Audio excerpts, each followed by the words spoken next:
Assalamualaikum warahmatullahi wabarakatuh. Alhamdulillah nahmaduhu wa nasta'inuhu wa nastaghfiruh wa na'udzu billahi ta'ala min sururi anfusina wa min sayyiati a'malina. Man yahdihillahu fala mudilla lahu wa man yudlil falan tajida lahu waliyyan mursyida. Asyhadu an la ilaha illallah wahdahu la syarika lah. Khassana bi khairi kitabin unzil wa akramana bi khairi nabiyyin ursil wa atamma alaina ni'mata bi a'zami minhajin suri' minhajil Islam.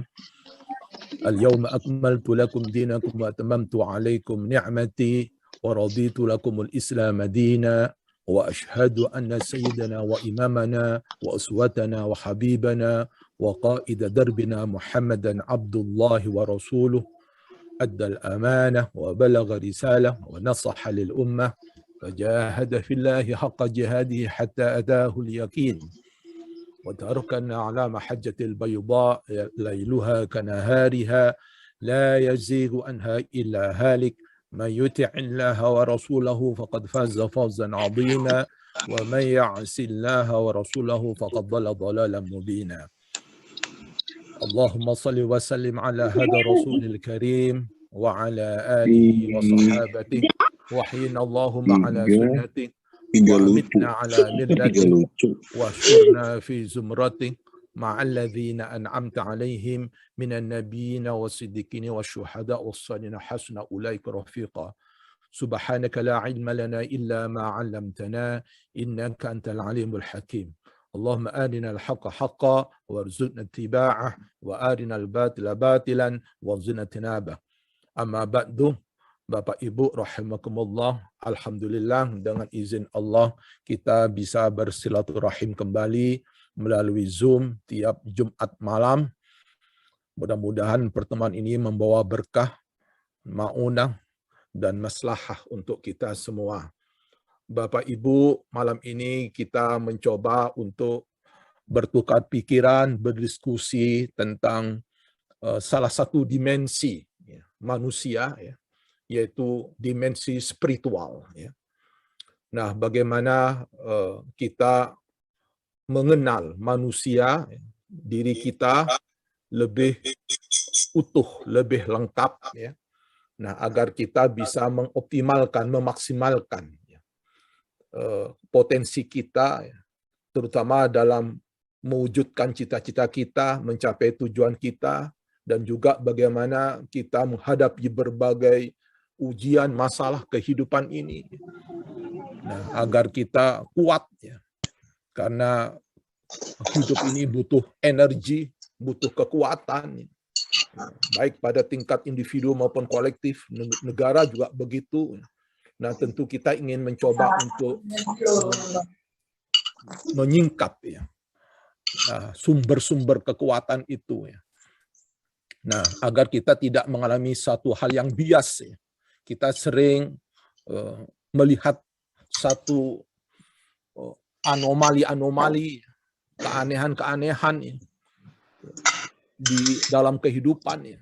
Ada yang kelihatan kuat tapi ternyata lemah. Ada yang kelihatan lemah tapi ternyata kuat.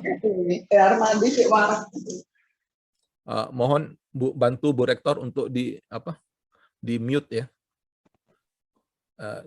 Jadi nah inilah bagaimana kita mencoba untuk mengenal diri kita yang sering disinggung oleh Prof. Imam Suprayogo tentang dimensi manusia yang namanya ruh. Ini kalau dalam istilah istilah dunia akademis atau dunia sehari-hari, kita menyebutnya sebagai spiritual, satu spirit, semangat. Maka ini menjadi penting sekali untuk bisa mengetahui hakikat kekuatan itu, karena disitulah nilai manusia. Kalau kita lemah, tentu kita itu akan mengalami satu degradasi, nilainya kita itu rendah. Tapi kalau kita kuat, nah tentu kita ingin how to empower, bagaimana kita menaklukkan, memperkuat diri. Nah, itulah yang dicari orang ya, dicari negara ya, sehingga ada negara superpower ya, karena mereka memiliki satu kemampuan ya, ekonomi militer. Tapi seringkali kita melihat ada sesuatu saat-saat ini yang terjadi ya. Satu contoh misalnya di Afghanistan ya, itu Taliban bisa menang ya. Padahal di backup oleh Amerika, dulu juga Vietnam begitu ya. Masya Allah. Ya, itu. Jadi banyak sekali sesuatu yang miscalculation, salah hitung ya. Nah, ini kita mencoba tentu bagaimana konsep Islam ya, memahami tentang kekuatan manusia dari sisi ruhaniyahnya. Ya. Nah, ini itu juga mudah-mudahan ini menjadi pertimbangan ya, para pendidik, juga para elit ya, supaya jangan hanya fokus ya, melihat satu sumber energi, sumber kekuatan itu dari sisi yang sifatnya material saja, yang material, yang fisikal saja. Karena ternyata energi itu tidak hanya yang material, tapi juga ada yang non material, berupa cahaya, berupa semangat. Nah, ini yang ingin kita lihat dulu, bagaimana dalam Al-Quran melihat hakikat kekuatan, kehebatan, energi. Nah, ini punya makna yang luas, ya, termasuk kekuatan diri kita. Kita memiliki kapital, kekuatan materi, kekuatan jabatan, ya, kekuatan relasi. Ya. Nah, bagaimana hakikat konsep kekuatan itu, energi itu sebetulnya menurut Islam yang dalam Al-Quran. Di Al-Quran disebutkan annal quwwah lillahi jami'ah. Jadi ternyata kekuatan itu, energi, power itu hakikatnya semuanya milik Allah. Nah, kita hanya dipinjamin, kita hanya diberi oleh Allah ya. Ya, kadang-kadang Allah itu karena milik Allah tentu adalah privilege Allah. Sewaktu-waktu bisa diambil, sewaktu-waktu bisa dikurangi, sewaktu-waktu bisa ditambah ya. Jadi wa tilkal ayyam nudawiluha bainan nas. Jadi kadang-kadang begitu ya. Ada saatnya dulu kita dijajah, sekarang sudah merdeka ya. Ya, dulu Timur bergabung, sekarang berpecah ya. Ini ya, kita melihat ya satu kekuatan ya, baik itu kelompok atau negara, ini sumber kekuatan. Kita mencari kekuatan. Nah, tapi bagaimana hakikatnya supaya kita betul-betul mengerti ya, konsep kekuatan, konsep energi menurut agama. Nah, ini. Jadi kita harus mengerti ya dalam Al-Qur'an yang terkait dengan aspek kekuatan ini ya. Kekuatan ini ya. Jadi kadang-kadang manusia terkecoh ya melihat sesuatu ya, sumber itu dari yang kelihatan saja. Padahal ada sumber lain ya yang tidak kelihatan. Ya, dan segala sumber itu adalah Tuhan. Nah, sehingga orang seringkali mencari kekuatan itu ya, menjadikan sumber kekuatan itu tandingan ya, sehingga dia terlalu berlebihan ya, mengandalkan ya, kepada sesuatu itu. Ya, kita kadang-kadang menuhankan yang sebetulnya bukan Tuhan ya, karena dianggap bisa memberikan suatu solusi ya. Satu contoh misalnya teknologi. Nah, saat ini kita sudah dianggap teknologi modern ini sudah menggeser peran agama ya, dianggap satu kekuatan ya, memberikan solusi. Tapi dalam perkembangannya ternyata juga tidak semua ya. Banyak sekali orang kemudian bunuh diri ya. Ya, ternyata ilmu pengetahuan tidak cukup ya, memberikan suatu jawaban terhadap semua masalah manusia ini. Maka Al-Quran mengingatkan kepada kita bahwa hakikat kekuatan itu tidak hanya fisik, tidak hanya visible yang kelihatan, tapi juga metafisik. Juga tidak yang invisible, bisa material tapi juga bisa immaterial. Tapi hakikatnya semua kekuatan itu, prinsip utama adalah semuanya milik Allah. Innal quwwah lillahi jami'ah. Innal izzah lillahi jami'ah. Nah, kita diingatkan supaya jangan sampai kemudian menjadikan kekuatan-kekuatan yang kita temukan itu menjadi Tuhan-Tuhan yang mengalahkan Tuhan yang sebenarnya, sumber kekuatannya. Nah, ini kadang-kadang ya. Tapi bagi orang yang beriman, Dia menyadari semuanya itu adalah ada limitation, ya, punya keterbatasan. Oh ya, sekarang kita kuat. Dia sadar bahwa itu sifatnya temporary. Makanya kalau kita berkuasa, insya Allah, kalau kita ingat kepada Allah, maka dia menyadari bahwa kekuasaan itu amanah, ya, bukan milik kita sendiri, yang semuanya harus dipertanggungjawabkan. Jadi dia tidak akan sewenang-wenang. Karena apa? Karena hakikatnya apa ya, Allah yang memberikan kekuasaan, wa tanzi'ul mulka mimman tasya wa tu'til mulka man tasya, semua milik Allah. Jadi Allah yang berhak untuk tu'izzu man tasya wa tudzillu man tasya. Dia memuliakan juga menurunkan. Dia membuat sehat, dia membuat sakit. Nah, ini. Jadi apa? Tentu ada hukum-hukum, ya. Nah, yang ada yang sifatnya hukum-hukum itu yang sifatnya sunnatullah, yaitu apa? Hukum yang berdasarkan kepada kebiasaan, ya. Ya, cause and effect, sebab dan akibat. Tapi juga ada hukum yang di luar kebiasaan, yaitu yang khawariqul adah. Ya, satu yang terjadi kepada Ibrahim, ya, karena keyakinannya. Nah, malam ini kita mencoba untuk bagaimana mengaktifkan, ya, energi spiritual ini. Kalau kita energi kekuatan yang sifatnya intelektual, kita menggunakan sains, ya, mengaktifkannya dengan sains. Kita membuat suatu riset, ya. Tetapi bagaimana mengaktifkan energi yang bersumber dari spiritual ini? Ternyata dalam agama diberi tuntunan, yaitu melalui satu keyakinan, melalui ibadah yang terus-menerus, istiqomah, sehingga timbul keyakinan. Nah, disitulah nanti kemudian muncul berbagai kekuatannya. Sehingga orang itu walaupun banyak beban, banyak musibah, tenang-tenang saja itu. Kenapa? Dia punya self-resilient, daya tahan yang luar biasa.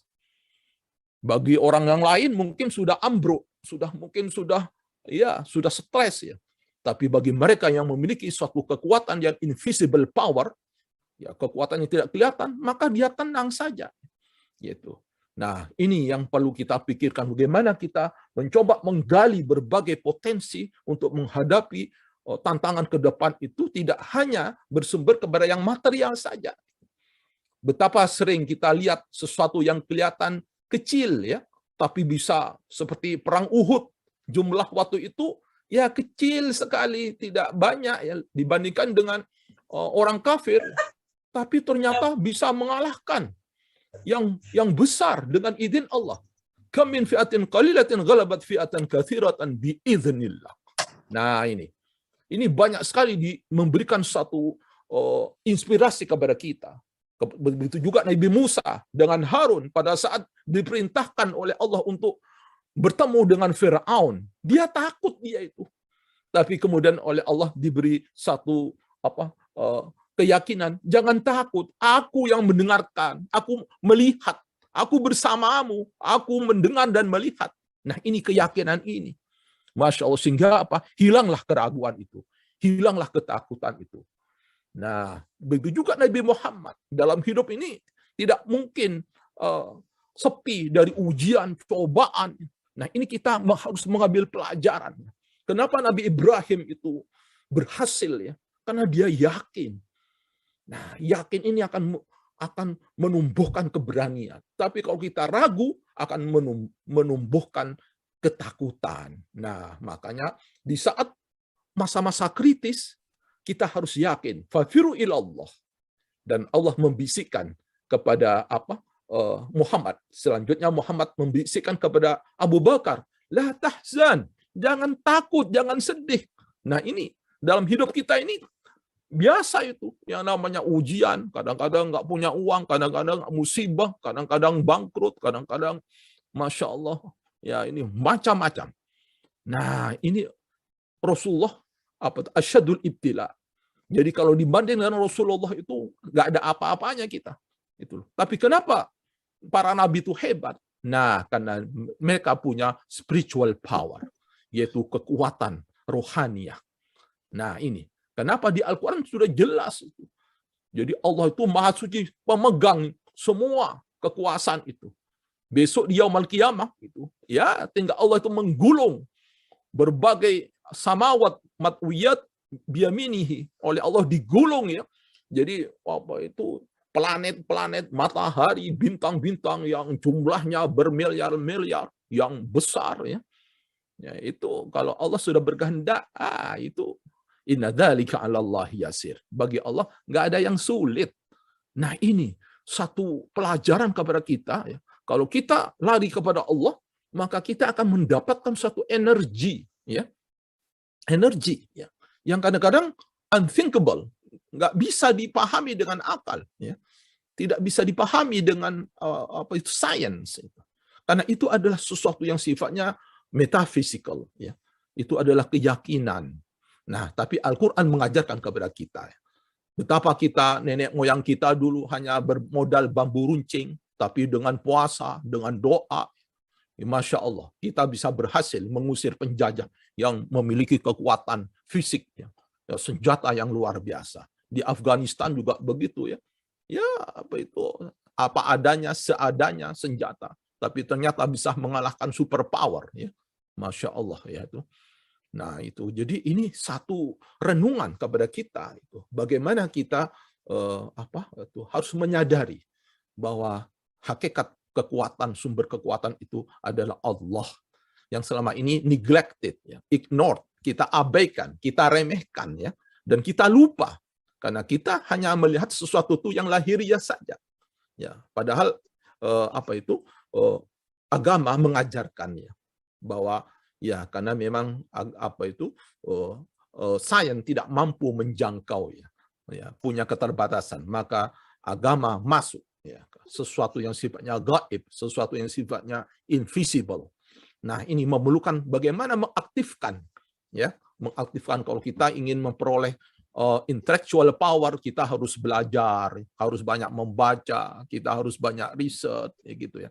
Nah, bagaimana supaya kita memiliki spiritual power ya, maka kita harus banyak sujud. Nah, kita harus banyak mendekat kepada Allah. Kita harus banyak zikir kepada Allah. Nah, ini. Sehingga kemudian dengan kita mencoba connect dengan Allah, ya, connecting, ya, maka akan dapat kekuatan kita. Yang tadinya lemah menjadi kuat. Yang tadinya bodoh kita jadi pintar ya. Yang tadinya ragu jadi takut. Ya, jadi berani ya.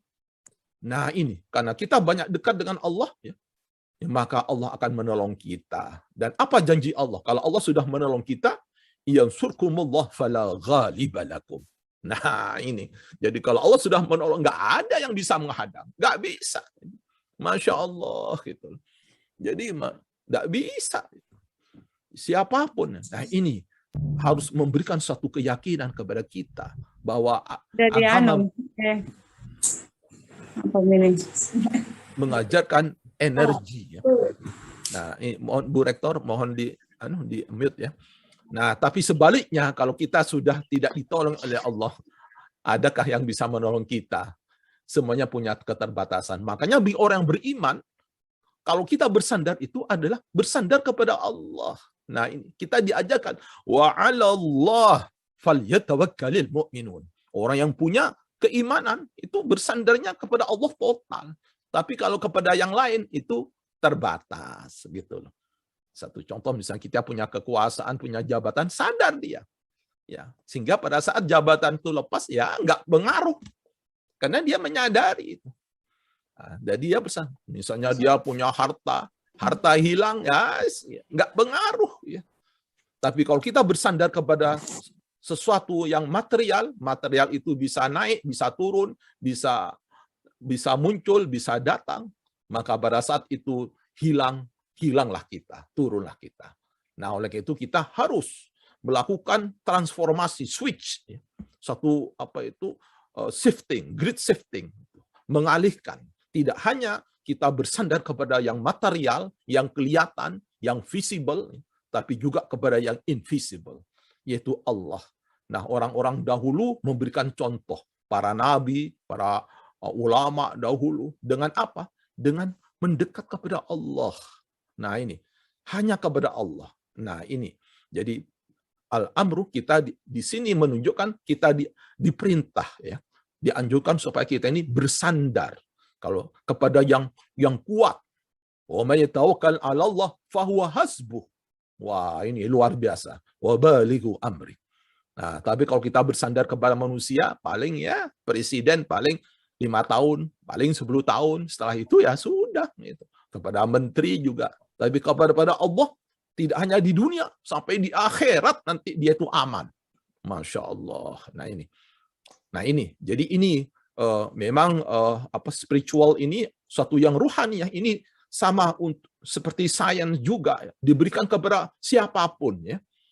Jadi bagaimana kita membangun menyadari kita itu harus melakukan refleksi, memiliki kesadaran yang transendental, yang menembus batas-batas fisik ya.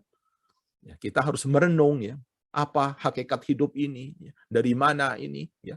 Nah ini, jadi jangan terus-menerus hanya berhenti kepada material, tapi kita harus mengembangkan diri kepada hal-hal yang non material juga ya. Karena manusia itu multidimensi. Ya. Ada juga strukturalnya, ada kulturalnya, ada intelektualnya. Nah, tapi yang paling tinggi ada spiritual, ruh. Nah ini, semangat. Nah, betapa banyak orang yang walaupun secara fisik mungkin overabundance, berlebihan, tapi pada saat ruhnya itu kering, maka dia tidak ada artinya hidup itu. Ya. Sehingga tidak heran kalau kita sering membaca, mendengar ya di berbagai mass media, orang kaya, orang hebat bunuh diri ya. Nah ini bukan karena dia itu miskin, tidak, tapi karena spiritual power-nya itu hilang ya. Sudah tidak mengerti lagi tujuan hidup ini apa. Tapi bagi mereka yang memiliki spiritual power yang tinggi ya, maka dia akan mampu untuk survive, eksis di tengah-tengah ujian, cobaan, dan macam-macam. Nah ini, kita kalau secara fisik ini Allah sudah menciptakan, Masya Allah, manusia ini ahsani taqwim, ya. Jadi yang lengkap, yang canggih itu. Tapi tanpa ruh, dia itu tidak bergerak, Masya Allah. Kalau kita coba sistem bekerja, kenapa? Karena ada ruh, karena ada spirit, ya. Nah ini yang menggerakkan ini. Nah ini siapa ini yang menggerakkan ini? Sistem ini siapa yang ngatur ini? Masya Allah. Dan bahkan ya sekarang ini dikembangkan ya pengobatan-pengobatan yang alternatif ya. Ya, nah nanti saya mohon kepada Prof. Iman Suprayogo itu bisa sharing ya. Jadi ada hal-hal yang bisa diselesaikan dengan scientific, tapi juga ada yang hal-hal yang bisa diselesaikan dengan non-scientific ya. Itu dengan kekuatan spiritual, dengan doa, dengan pertapaan, Allah memberikan ilmu ya kepada kita, ilham, falhamaha fujuraha wa taqwaha. Jadi kalau kita bertakwa kepada Allah itu oleh Allah diberi tuntunan, oh ke sini kamu minum air atau minum apa kayak. Tiba-tiba ya sembuh itu. Nah ini. Jadi itu juga ini manusia ini memang kompleks ya. Tapi kita melihat ya. Jadi satu contoh misalnya ya Adam tuh gimana dulu diciptakan? Ya karena dia yang pertama ya tentu tanpa ayah, tanpa ibu ya. Nah, kalau Hawa itu diciptakan dari tulang rusuknya, berarti dari laki-laki tanpa perempuan. Tapi Nabi Isa, bagaimana Isa? Ya, dia tanpa ayah. Ya. Jadi ini dari perempuan, dari Siti Maryam. Jadi artinya apa? Banyak sekali alternatif ya. Jadi tidak sama. Jadi Allah memberikan satu hukum-hukum biasa dan hukum yang luar biasa. Sementara kita, ya kita semua ini termasuk Rasulullah. Nah, kita lahir dari bapak dan ibu. Nah ini ya, istinsyah fil Islam artinya apa? DNA. Nah, DNA itu. Makanya ada istilah cloning ya. Nah, itu karena sudah tahu DNA-nya ini. Oleh karena itu memang misteri ya tentang ruh ini. Apa disebut dengan nafs? Nafsu itu adalah pada saat ruh itu dimasukkan kepada jasad, kepada fisik, maka itulah nafas. Maka nafas likulli nafsin dha'iqatul maut, maka bisa kematian pada saat terjadi perpisahan. Nah, bagaimana kebutuhan nafas ini? Ya? Ternyata ada dua. Ada yang sifatnya jasmani, ada yang rohani. Nah, umumnya kita abai menganggap manusia itu hanya butuh makan, susu, olahraga. Tapi dia lupa kalau kita ini butuh cinta, butuh perhatian, ya, butuh hidayah. Nah, ini Masya Allah. Padahal kita tiap hari oleh Allah sering dikasih satu pelajaran pada saat kita merasa orang hebat, merasa pintar, tapi pada saat kita tidur, kita ini tidak berdaya. Pada saat oleh Allah dipegang ruh kita ini, Masya Allah. Pada saat kita tidur, apa yang bisa kita lakukan? Kita nggak bisa apa-apa. Ya, yang profesor, ya, pada saat tidur dia nggak bisa ngapa-ngapain dia. Nah, karena apa? Karena ruhnya oleh Allah ditahan. Nah, kalau dia masih belum ajal, dikembalikan. Makanya kita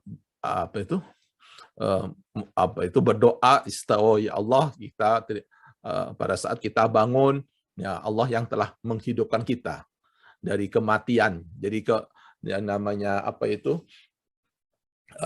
tidur itu adalah kematian sementara, ya itu. Nah, ini. Nah, begitu juga ini. Oleh karena itu ruh ini yang menjadi renungan, pembicaraan. Karena memang ruh ini tidak semua orang paham, ya. Makanya itu dijelaskan. Memang banyak sahabat yang bertanya kepada Rasulullah tentang ruh. Ya, ruh itu ya urusan Tuhan memang itu. Jadi, dan manusia itu sangat tidak diberi ilmu kecuali sedikit. Nah, termasuk sesuatu yang gaib. Jadi ada 5 hal yang termasuk gaib itu, yaitu tentang kiamat, kapan kita terjadi, begitu juga hujan, ya, secara akurat, ya, begitu juga kita bagaimana apakah bayi itu, ya, bisa lahir atau laki ke perempuan itu, ya, nggak ada yang tahu kita itu. Satu contoh itu saya pernah ada orang tokoh itu, ya, pingin punya anak laki-laki. Nggak bisa, sudah berurusan dengan spesialis dokter ini, semuanya, tapi tidak bisa. Nah, kenapa? Karena Allah yang tahu itu, ya. Begitu juga kita tidak tahu apa yang terjadi minggu depan, bulan depan, ya. Wa ma tadri nafsun madza taksibu ghadan itu. Begitu juga kita tidak tahu kapan kita mati, ya. Ya, itu seperti putranya Ridwan Kamil itu lahirnya di New York, ya, besarnya di Bandung, tapi meninggalnya di Swiss. Nah, ini Allah semua yang ngatur ini. Nah, ini menjadi pelajaran kepada kita. Ada hal-hal yang memang itu di luar kemampuan kita. Nah, ini ruh ini. Jadi ruh ini ya semangat, ya, yang memberikan gerak. Jadi Masya Allah, ya. Nah, jadi kalau kita secara fisik tanpa ruh, ya, nah satu saat ruh ini ditarik, ya, maka akan kembali kepada sumbernya, yaitu Allah, ya. Nah, makanya, ya, sementara jasad kembali kepada tanah, ya. Masya Allah, karena memang sumbernya dari tanah itu. Nah, oleh karena itu kita harus bersyukur pada saat kita ada ruh ini. Nah, tentu kita harus mengerti apa hakikatnya ini. Ya, kalau mungkin dalam agama lain, ya, ada sebutannya Allah, ada Tao, God, Yahweh, ya. Tapi itulah hakikatnya, Great Spirit, ya, yaitu ruh itu yang bisa kita itu bergerak, ya. Bagaimana tumbuh-tumbuhan, bagaimana binatang itu kok bisa bergerak. Nah, yang paling tinggi adalah manusia. Nah, ini manusia, Masya Allah. Nah, kadang-kadang kita itu lupa bahwa manusia itu dimensinya ada dimensi yang invisible, yang tidak kelihatan. Nah, itu yang seringkali kita lupa, ya. Jadi kita hanya memikirkan soal makan, soal tempat berlindung, tempat papan, ya, juga kenikmatan yang itu hanya fisik. Tapi bagaimana batin kita, bagaimana rohani kita. Nah, sehingga tidak jarang kalau orang hanya berpikir kepada hal-hal yang fisik saja, seringkali mengalami suatu yang paradoks, ya. Ya, itu kaya tapi tidak gembira, tidak bahagia, ya. Banyak stres. Nah, ini kekuatan spiritual ini, ya, kita penting sekali. Makanya kata ulama, kita tidak cukup hanya kemudian meningkatkan kemampuan fisik, ya, material, tapi roh. Nah, kalau fisik, ya, kita latihan, maka juga ruh perlu latihan, harus diaktifkan. Kalau fisik kita tidak diaktifkan, ya kita lama-lama lemah ya. Tidak dikasih makan, tidak olahraga, tidak dikasih dilatih ya. Ya kayak fisik kalau dilatih maka meningkat ya. Kekuatannya seperti misalnya Ronaldo ya, gara-gara kaki ya. Cuman kaki tapi mahal itu. Kenapa? Dilatih ya. Menjadi kuat ya. Nah, dan di Al-Qur'an ada wasyahhara lakum ma fis sama'i wal ard. Jadi Allah itu manusia ini memang diberi kemampuan untuk menaklukkan langit dan bumi. Ya. Nah, tetapi tidak hanya fisiknya. Nah, supaya Allah itu akan memberikan suatu wa'az baga ni'amahu zahiratan wa batinan. Nah, ini pada saat kita mengacu kepada yang batinan, nah kita tuh sering kali kata Al-Qur'an abai, lupa. Yaitu apa? Tidak diaktifkan ruh kita itu. Nah, bagaimana cara mengaktifkan ruh kita, spiritual kita? Dengan banyak apa? Yaitu ibadah. Dengan banyak sujud. Wasjud waqtarib. Yaitu bersujud dan dekat dengan Allah. Tapi kalau intelektual, ya fisik, ya, gimana caranya? Yaitu dengan membaca, dengan olahraga. Nah, ini. Tapi kalau yang sifatnya ruh, maka caranya adalah dengan kita sabar ya, mempelajari petunjuk Allah ya, supaya kita selalu berkomunikasi dengan Allah. Nah, ini. Dalam Al-Qur'an ya kita boleh merenung tapi kita harus menyadari ya tidak banyak yang bisa kita ketahui tentang ruh ini. Ya, kapan kita mati, ya, kapan ini. Jadi orang yang betul-betul yakin kepada Allah tenang ya. Kenapa? Karena memang ruh ini akan membuat sesuatu tuh yang mati menjadi hidup ya. Jadi Allah itu gampang sekali ya. Jadi walaupun kita itu sering itu penasaran. Nabi Ibrahim juga tanya, "Gimana ya Allah cara menghidupkan? Apakah nanti kalau kita sudah mati akan bangkit lagi? Gimana caranya? Sudah jadi tulang belulang."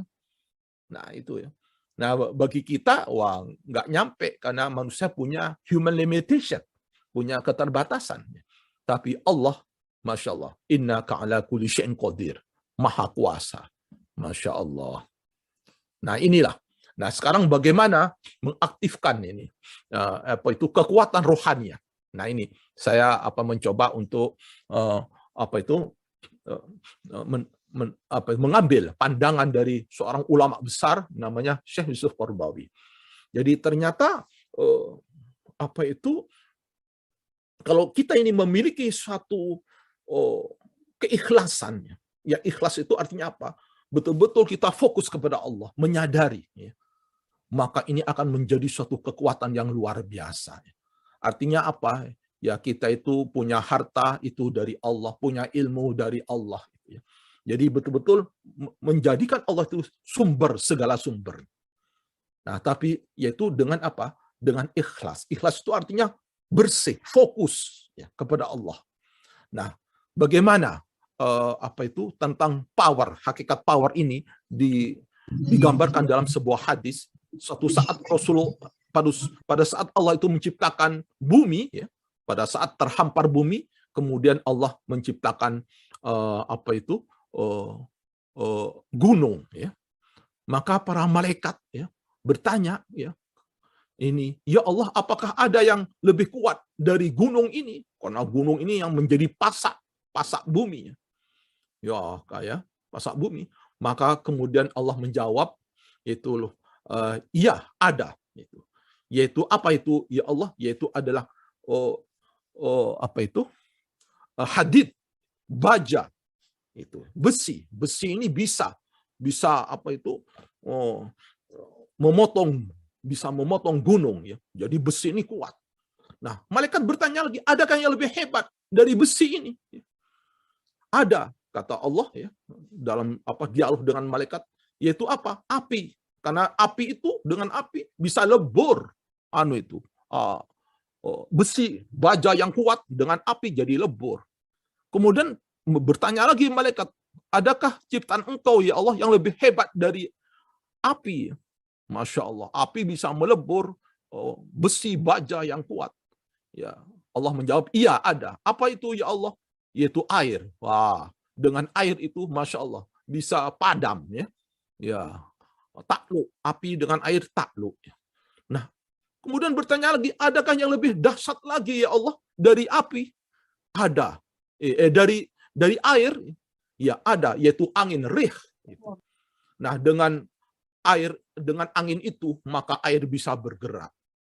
Nah, kemudian adakah yang lebih dahsyat, lebih kuat dari semuanya itu, yaitu dari gunung, dari besi, dari api, dan juga dari angin, yaitu apa? Yaitu ketulusan, yaitu hamba yang hatinya tulus, bersih, yaitu bersedekah, memberi orang lain, tapi tangan kirinya nggak ngeliat. Artinya betul-betul dia tuh murni, apalagi orang lain.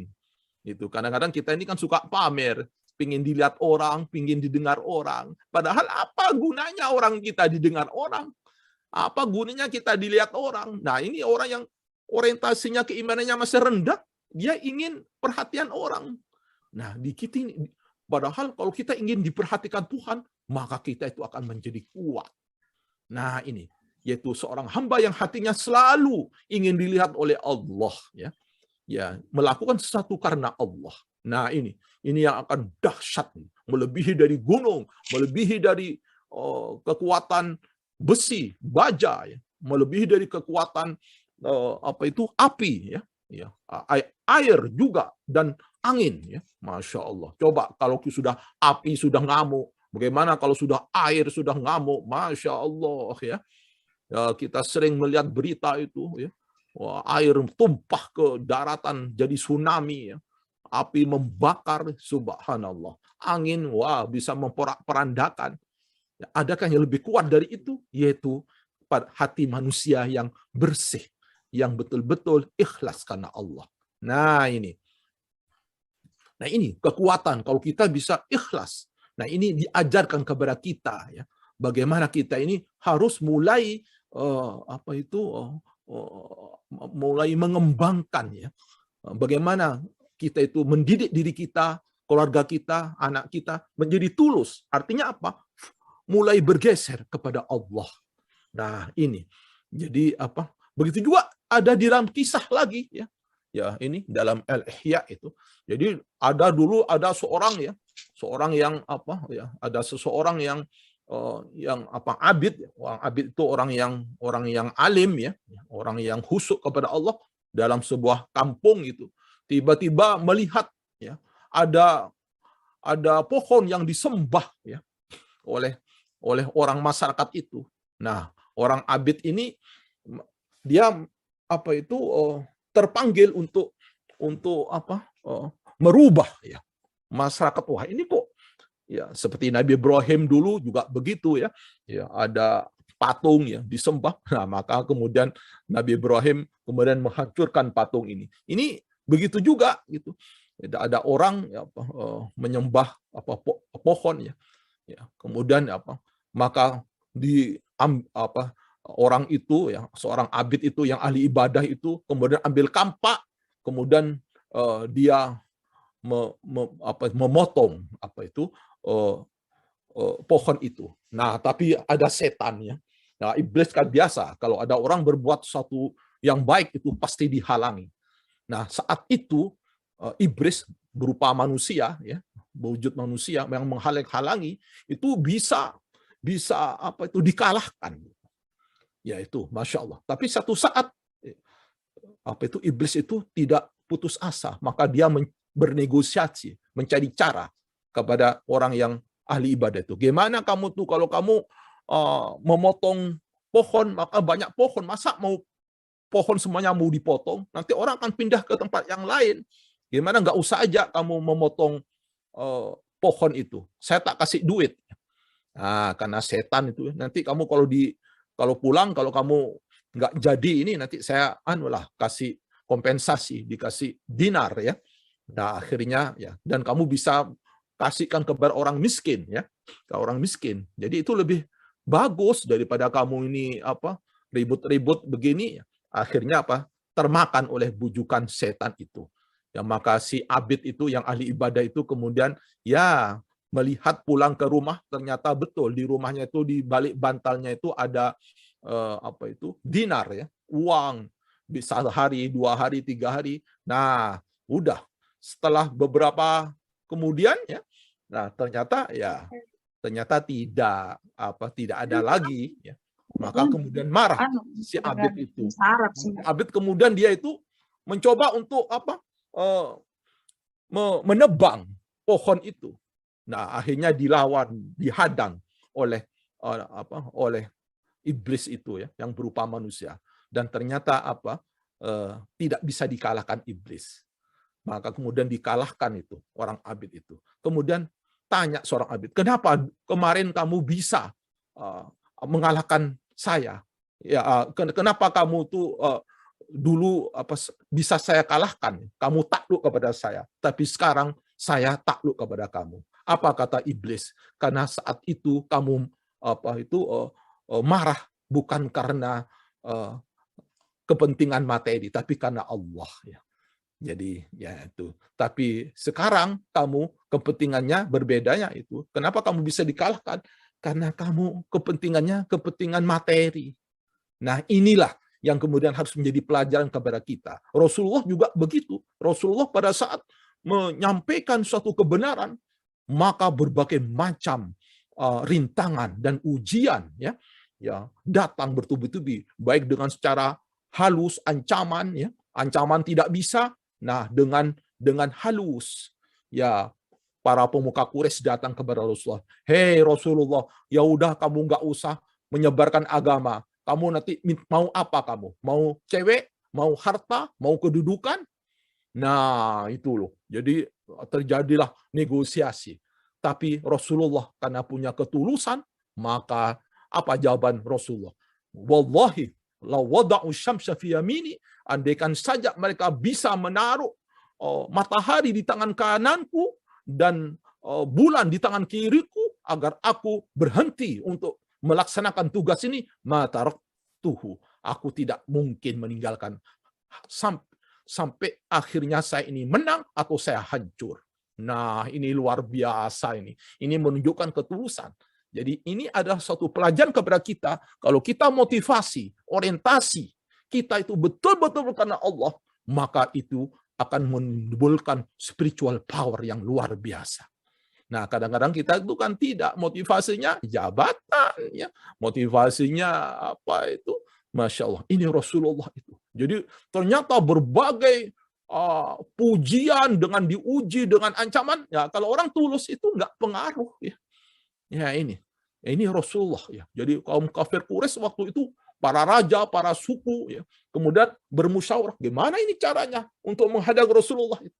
Nah, andai saja Rasulullah itu motivasinya karena kedudukan, andai saja Rasulullah itu motivasinya karena perempuan, maka mudah saja ya. Sama seperti cerita yang sebelumnya itu Abid itu. Pada saat dia melaksanakan suatu tugas, orientasinya karena Allah, maka setan pun yang kuat, iblis pun yang kuat, bisa dikalahkan. Tapi pada saat bergeser, niat, motivasi. Makanya sering kita kenal, inamal a'malu binniyah. Kita itu semuanya tergantung kepada niat kita. Nah ini pelajaran. Bagaimana kita meluruskan niat kita. Ya, tidak jangan jadikan ultimate goal itu adalah yang sifatnya bukan Tuhan. Gitu. Ya kita tidak salah itu tidak jelek ya kita ingin kedudukan yang tinggi, punya harta yang tinggi, tapi jangan dijadikan tujuan utama. Ya dalam istilah agama itu aqsal ghayah, tujuan yang utama, tapi tujuan antara saja. Itu. Tujuan antara. Jadi misalnya kita punya jabatan, tujuan antara itu, tujuan utamanya ridho Allah. Ya itu loh. Ya ingin kita itu ridho Allah. Kita punya harta, jangan dijadikan aqsal ghayah, aqsal hadaf kata ulama. Jangan dijadikan tujuan puncak, tapi ada tujuan yang biasa saja. Nah ini, maka kita akan mendapatkan power.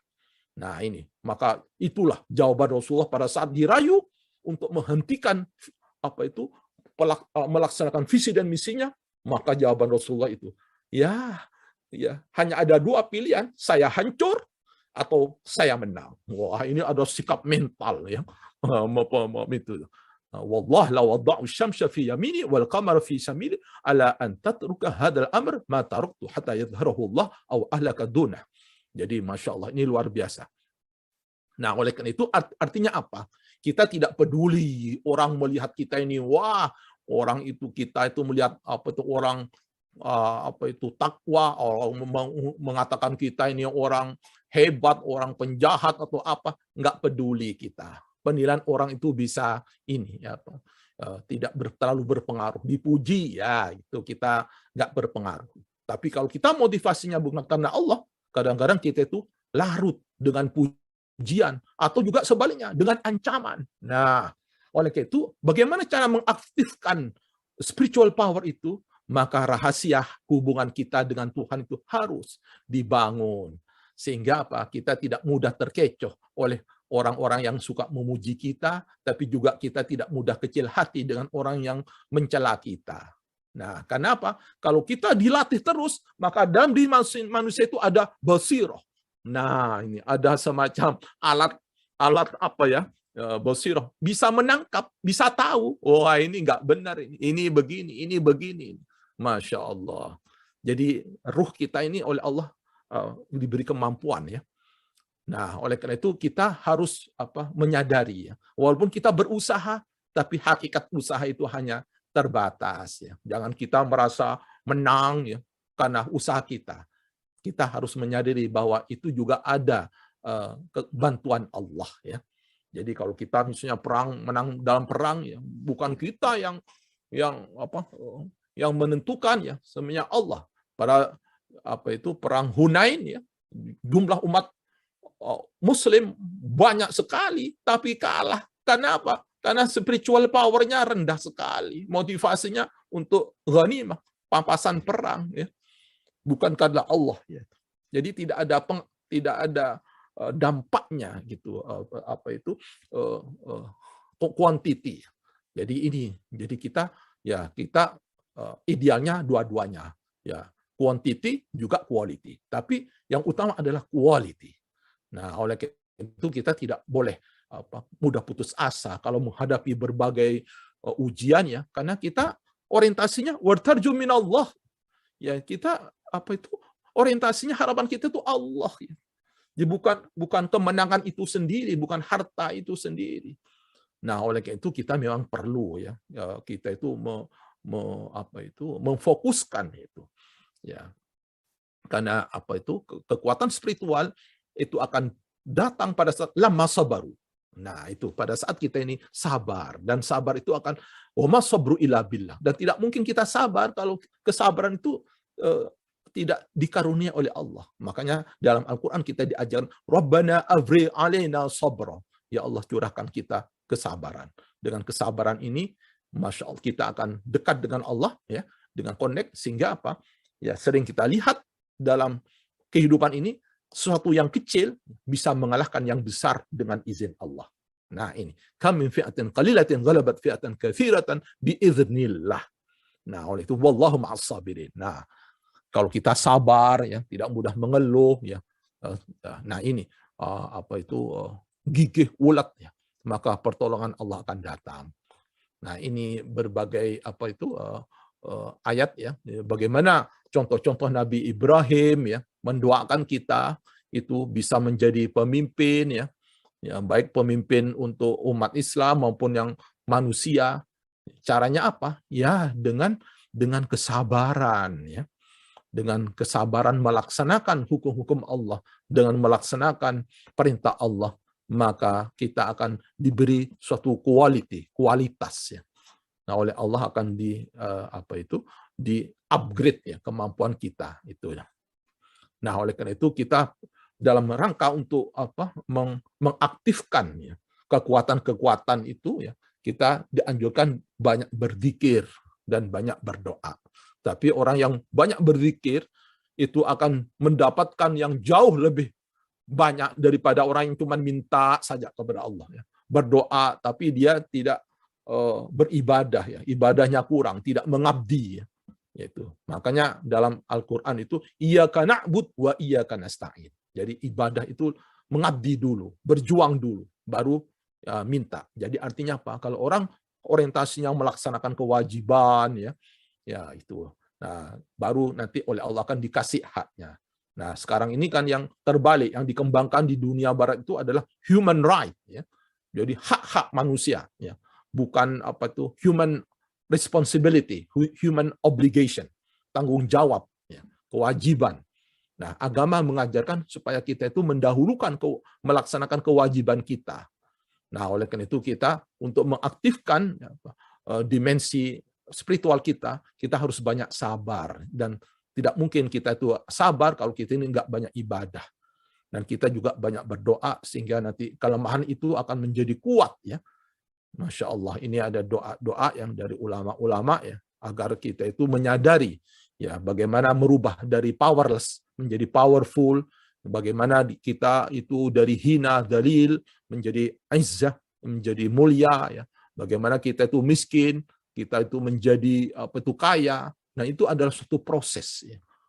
Apa itu mencoba kita melakukan ikhtiar, upaya-upaya yang sifatnya syamil, ya, lengkap, ya, tidak hanya lahir tapi juga batin. Nah, ini Bapak Ibu, ya, betapa pentingnya ruh ini, ya. Dengan ruh ini kita menjadi tenang, ya, ya kita, ya, tenang, ya, sehingga kita tuh punya daya tahan, ya, dari berbagai ujian cobaan. Begitu juga untuk mencapai tujuan kita itu tidak pernah capek-capeknya itu, karena ada dua kekuatan fisik maupun kekuatan spiritual. Nah, begitu juga kalau ada ujian kita akan menerima, ya, sabar, ya. Nah, itulah makanya ulama-ulama mengajarkan kepada kita untuk mengaktifkan kekuatan spiritual itu adalah dengan banyak sujud di tengah malam, ya. Dan yang kedua, kita mencoba melakukan reorientasi bagaimana Allah itu jadikan suatu ultimate goal, tujuan yang utama, ya, bukan tujuan yang tujuan antara di balik, tapi sebaliknya yang lain itu adalah antara. Harta, dunia, tahta, boleh kita punya cita-cita, tapi itu dijadikan tujuan antara. Tujuan utamanya adalah Allah.